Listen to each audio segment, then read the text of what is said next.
திருவருகை காலம் முதல் வாரம் வியாழக்கிழமை.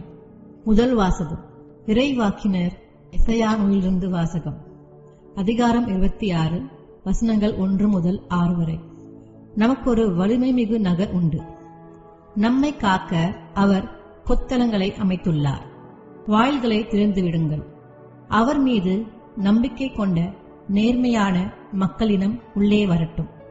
அவர்கள் மன உறுதி கொண்டவர்கள், உம்மீது நம்பிக்கை உடையவர்கள். அவர்களை அமைதியால் நீர் உறுதிப்படுத்துகின்றீர்.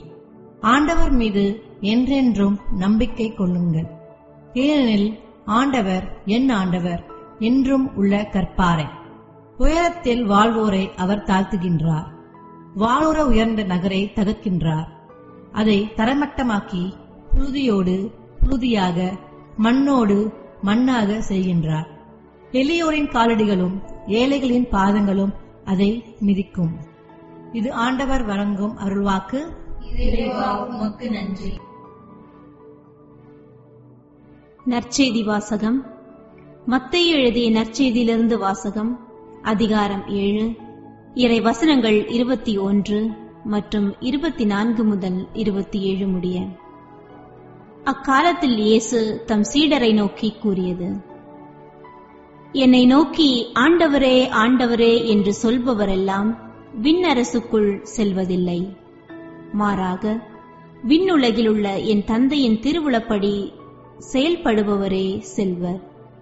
ஆகவே நான் சொல்லும் இறை வார்த்தைகளை கேட்டு இவற்றின்படி செயல்படுகிற எவரும் பாறை மீது தம் வீட்டை கட்டிய அறிவாளிக்கு ஒப்பாவார்.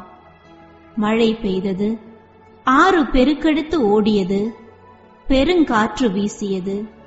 அவை அவ்வீட்டின் மேல் மோதியும் அது விழவில்லை. ஏனெனில் பாறையின் மீது அதன் அடித்தளம் இடப்பட்டிருந்தது. நான் சொல்லும் இந்த வார்த்தைகளை கேட்டு இவற்றின்படி செயல்படாத எவரும் மணல் மீது தம் வீட்டை கட்டிய அறிவிலிக்கு ஒப்பாவர். மழை பெய்தது, ஆறு பெருக்கெடுத்து ஓடியது, பெருங்காற்று வீசியது. அவை அவ்வீட்டை தாக்க அது விழுந்தது. இவ்வாறு பேரழிவு நேர்ந்தது. இது கிறிஸ்து வழங்கும் நற்செய்தி. கிறிஸ்துவே உமக்கு புகழ்.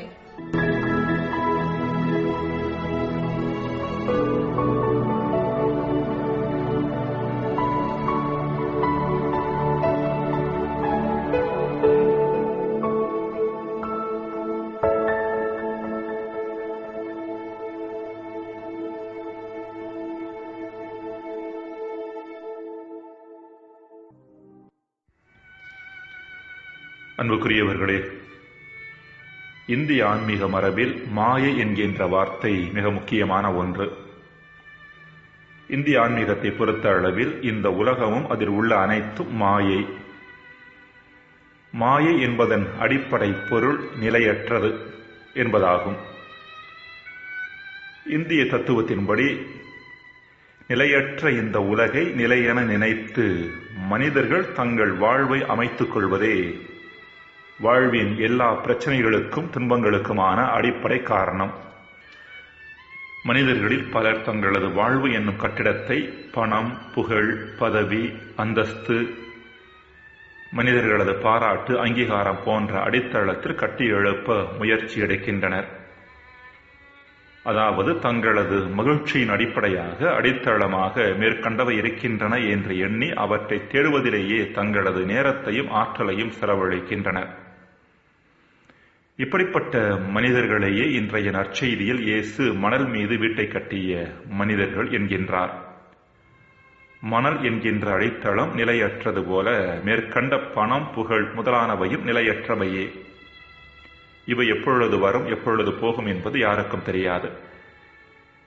எனவே அவற்றை நம் வாழ்வின் மகிழ்ச்சியின் அடித்தளமாக வைத்திருந்தோம் என்றால் நம் மகிழ்ச்சியின் தன்மையும் நிலையற்றதாகவே இருக்கும். இப்படிப்பட்ட மனிதர்களையே இந்திய ஆன்மீகம் மாயையில் சிக்கிக்கொண்ட மனிதர்கள் என்று சொல்கிறது. இப்படிப்பட்ட நிலையற்ற பொருட்களுக்கு பின்னால் இருந்து அனைத்தையும் இயக்கும் கடவுளோ நிலையானவர், மாறாதவர். இதையே இன்றைய முதல் வாசகத்தில் நாம் பார்க்கிறோம். ஆண்டவர் மீது என்றென்றும் நம்பிக்கை கொள்ளுங்கள், ஏனெனில் ஆண்டவர் என் ஆண்டவர் என்றுமுள்ள கற்பாறை என்கின்றார் எசாயா. விவிலியத்தில் பல இடங்களில் கடவுளுக்கு பல்வேறு உருவகங்கள் பயன்படுத்தப்படுகின்றன. அவற்றுள் முக்கியமான ஒன்று கற்பாறை உருவகம். ஆண்டவரே என் கற்பாறை, அவரே என் அரண், யாருக்கு நான் அஞ்ச வேண்டும் என்கிறார் திருப்பாடலாசிரியர்.